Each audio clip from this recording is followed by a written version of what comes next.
ऐतिहासिक नगरी पाटण शहर में गुरुवार पाटण स्थित समग्र जीवसृष्टि पशु पंखी मनुष्य वनस्पति ने पाणी मळे अने अस्पृश्यता निवारण सामाजिक समरसता माटे पोताना देहनुं बलिदान आपनार 32 लक्षना महापुरुष श्री वीर मेघमाया देव मंदिर अने संकुल खाते कच्छ भुजथी श्री रामदेव मंडल रावणवाड़ी भुजना मायाप्रेमी भाविक भक्तों मोटी संख्या में लग्जरी बस द्वारा पधार्या हता।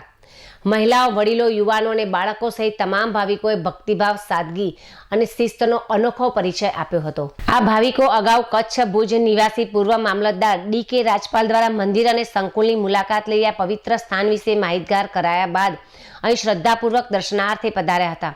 તેમના દ્વારા રામાપીરના પવિત્ર જ્યોત પાઠ સાથે ભજન કીર્તન અને ધાર્મિક સત્સંગનું ભાવભર્યું પણ આયોજન કરવામાં આવ્યું હતું। આ પ્રસંગે સંસ્થાના હોદ્દેદાર તથા પાટણના સ્થાનિક નાગરિકો મોટી સંખ્યામાં હાજરી આપી ભક્તિમાં જોડાયા હતા। પાટણ શહેરના માયાપ્રેમી સેવકો, આગેવાનો અને સંસ્થા હોદ્દેદારો ભાવિકોના આરામ અને સુવિધા માટે ઉત્તમ આયોજન પણ કરવામાં આવ્યું હતું। 25 ગાદલાની વ્યવસ્થા તેમજ આખી રાત ચા ઉપલબ્ધ રહે તે માટે 8 લીટર દૂધની ખાસ વ્યવસ્થા પણ કરવામાં આવી હતી। સેવાના ઉદાહરણરૂપ પાટણવાસીઓએ રાત્રે લગભગ 2 વાગ્યા સુધી હાજર રહી ભાવિકોની સેવા અને સંભાળમાં નિષ્ઠાપૂર્વક જોડાયા રહ્યા હતા। સેવા એ જ સત્ય ધર્મના મૂલ્યને સાકાર કરતી આ સેવા પ્રવૃત્તિ સૌ માટે પ્રેરણારૂપ બની હતી।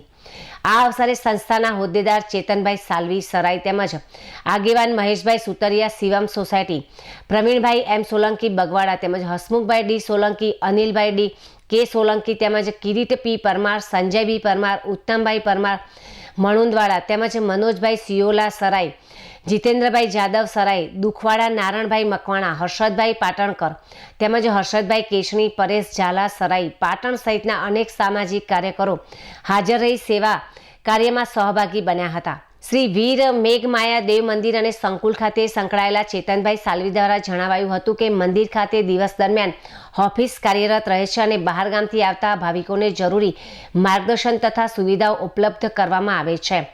આ દરમિયાન કચ્છ ભુજથી આવેલા ભાવિકોએ મંદિર નિર્માણ કાર્ય અંગે પૂછપરછ કરતા ઉપસ્થિત આગેવાનો દ્વારા જણાવાયું હતું કે પૂર્વ મામલતદાર ડી.કે. રાજપાલના રિપોર્ટ અનુસાર વિવાદિત વ્યક્તિ ધીરજ ખેંગારભાઈ સોલંકી દ્વારા તકેદારી આયોગમાં અરજી કરવાના કારણે હાલ નિર્માણ કાર્ય અટકેલ છે।